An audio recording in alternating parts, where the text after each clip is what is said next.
Vijapur તાલુકાનો one મહોત્સવ પીલવાઈ ગામે યોજાયો હતો। મહેસાણા જિલ્લાના વિજાપુર તાલુકાનો વન મહોત્સવ પીલવાઈ ગામે પ્રજાપતિ સમાજ સભા ખાતે ધારાસભ્ય સીજે ચાવડાની ઉપસ્થિતિમાં યોજાયો હતો। Story report by Mayur Pandya.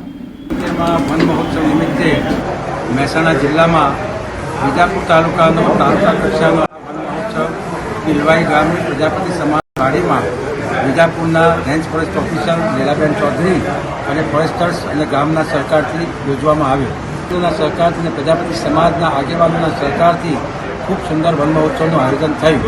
Vijapur તાલુકામાં હું જ્યારથી અરજદાર તરીકે ચૂંટાયા ત્યારથી લીલાબેન રેન્જ ફોરેસ્ટ ઓફિસર દ્વારા ગામડે ગામ આવા વન ઊભા કરવાની નેમ લઈને નીકળ્યા છે। એમાં અમે બધા સહકાર આપી રહ્યા છીએ। નરેન્દ્રભાઈ મોદી ભારતના વડાપ્રધાન દ્વારા એક પેડ માં કે નામ એને સાર્થક કરવાનું કામ બેન શ્રી લીલાબેન અને વિજાપુર તાલુકાની જનતા અને આગેવાનો કરી રહ્યા છે। પર્યાવરણમાં ફક્ત મનુષ્યો જ નથી આવતા, પણ મનુષ્યોની સાથે સાથે નદી, નાળા, સરોવર, દરિયો, પાણીના વહેણ, પહાડો, પર્વતો, વનરાઈ, જંગલો, વૃક્ષો અને આ વૃક્ષો અને જંગલોમાં અને વન્ય જીવનમાં જીવતા વન્ય પ્રાણીઓ, પશુ પંખીઓ પણ આવે છે।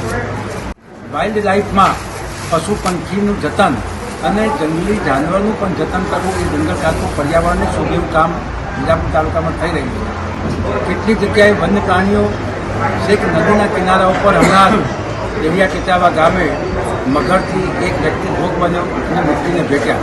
એ સમયે પણ આપણા આરએફઓ અને મામલતદારની ટીમ પહોંચી જઈને રેસ્ક્યુની કામગીરી કરી હતી।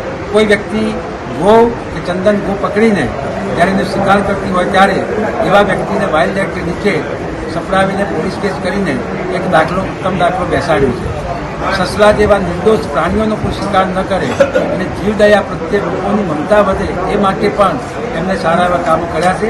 અને પશુપાલન ખાતું સાથે, ડૉક્ટર સાથે અને ગૌરક્ષા અને જીવદયાની સંસ્થાઓ સાથે તાલમેલ કરીને લીલાબેન સુંદર કામ કર્યું। સ્ટાફ જોઈએ છે। મીડિયા ક્ષેત્રે કારકિર્દીનું ઘડતર કરવા માંગતા યુવાનો માટે સુવર્ણ તક।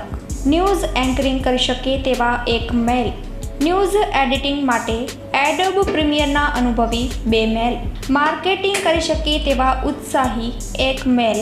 સંપર્ક 97 252 061 24 26। તમામ સ્ટાફ ભુજ કચ્છ ઓફિસ માટે જોઈએ છે।